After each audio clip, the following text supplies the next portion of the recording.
Here's the video about Chidimma's legal representation, and I'm just going to say this. The more I've looked into this, the more interesting this gets.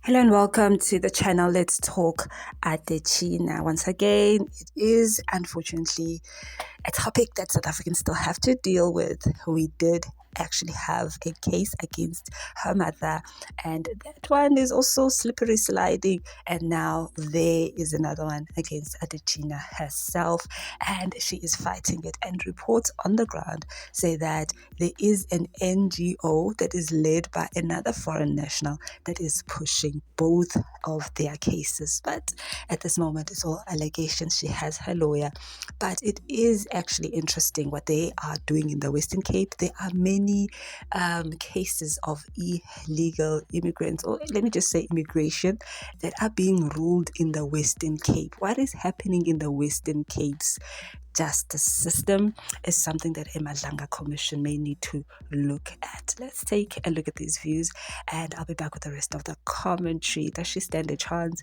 Why are we even entertaining this? Where is the Department of Home Affairs? Are they going to botch this case like they botched the Omotoso case?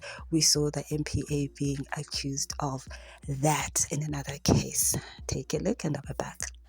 So here's the firm, Desorr Dabandi Attorneys. They call themselves thought leaders in South African immigration and citizenship law. And now we need to go back to 2024. Why? Because in November 2024, they wrote an article about how Chidimma could win back her citizenship, which opens up as saying, despite Chidimma and her mother having their South African ID documents and passports revoked by the Department of Home Affairs, there's one loophole she can use to win back her citizenship. Here is the loophole they're referring to if you want to pause to read. But now we should jump forward to 2025. Because it turns out this is the exact same law firm that is representing Chidimma's mother. Stefanie Desorr Dabandi, an immigration lawyer, part of Rungo's team, said her client had abided by her bail conditions. It's the same law firm, guys. But it gets a little deeper because just last month, she wrote an article strongly criticizing March and March's immigration enforcement deadline. It's the same person. But let's just be honest, this no longer appears to be detached commentary from an immigration expert. This is the same firm that publicly identified a legal loophole for Chidimma, represented her mother, and now is taking on Chidimma's case for free. Now I'm asking why? Is it for publicity? If you win this, you are the law firm that got Chidimma back in the country. Or are you using this to set a precedent for more than Chidimma? Because what happens if they win this? I don't know the answer, but the relationship definitely should be part of public discussion now. Well, there you have it. Those are some of the thoughts and sentiments spicy coming in there. Of course, a lot of questions to be answered. Something is suspicious and it's going on in this matter. Please also do follow him on various social media platforms to get a broader sense of his contributions when it comes to these topics and many others, Kesana, and also news outlets, because they keep weighing they're bringing in experts. But ever since South Africa's immigration crisis, we've started to doubt experts, really. In fact, Nje, ever since South Africa is finding themselves in these difficult positions, the experts are not made sure, guys. They are not like they used to be. Well, in this case, this was brought to the Cape Town Regional Court. It has been postponed to August for the 19th of August. So that's when you find out what the verdict is. It was the Department of Home Affairs that went to court seeking for an order to confirm her for detention pending deportation.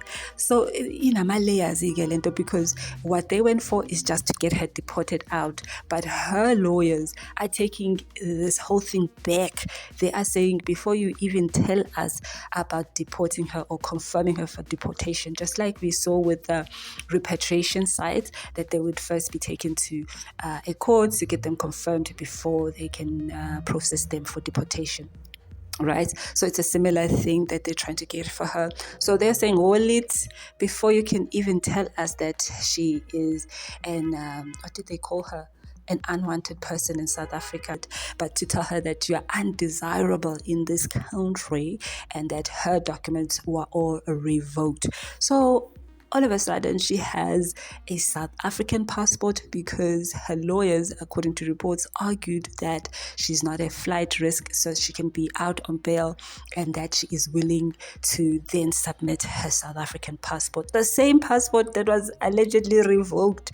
How did she get and travel with it? Because she had said when she went out to Miss Universe that she wasn't traveling with South African documents. She was given a diplomatic passport from Nigeria, right? So what is really going on? You see, the story has levels, different layers to it. So this law firm, as it has been said in the video, seems to have also represented her mother, who was out on bail of 10,000 rand, and this was after she had complained that she has to look after her daughter's son, who's under her custody. So and then this law firm is under dsdlaw.co.za. Please check them out to get a full profile from them so far. But they have made a lot of representations around immigration laws. It is also reported that they also influence policy. So why would they take a case that is this controversial? That is why people are suspicious. And on the other side, it could be an opportunity for them to get more clients. That is why people are raising their eyebrows. If are they another NGO seeking to destabilize South Africa with controversial laws, or are they genuine in their cause? We'll find out very soon. Please let me know what your thoughts are down below. Can Home Affairs get their house in order, or will this just open another can of worms? Now, before I close, in the video they mentioned that they had talked about a loophole that Adetshina can possibly exploit to stay or keep her citizenship. And that was referring to her being born in South Africa and growing up in South Africa. But in her case, and about her mother, I get that's where the conflict is. It's clear that her father is Nigerian. She's happy about that. It's the mother side that keeps on changing. Is she Mozambican? Is she South African? Is she from Soweto? Is she from Cape Town? There are many who have cases like this. The question people used to say is that why should she be punished for what her mother did a long time ago? But now it's not her mother, it's her. Well, for clarity, how are you a South African? I was born in South Africa. Yeah. Yes. Well, to Nigerian parents? Yes. Okay, just checking.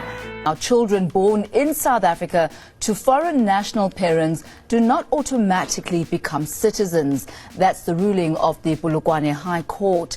It dismissed an application by Zimbabwean parents who wanted their children issued with South African birth certificates. Now, for some clarity on exactly what works and what the intricacies of this are, we're joined by immigration expert Gary Eisenberg. Gary, a very good morning to you. Now, common belief and common perception from the layman is that if you are born in a country, you automatically become a citizen of that country by virtue of birth. But clearly this is not the case. It's certainly not the case in South Africa. Before the 1st of January 2013, if a person was born in South Africa of a single permanent resident parent, that person was born a South African citizen. After the 1st of January 2013, in order for a person born in South Africa immediately to be born a South African citizen, at least one parent must be a South African citizen.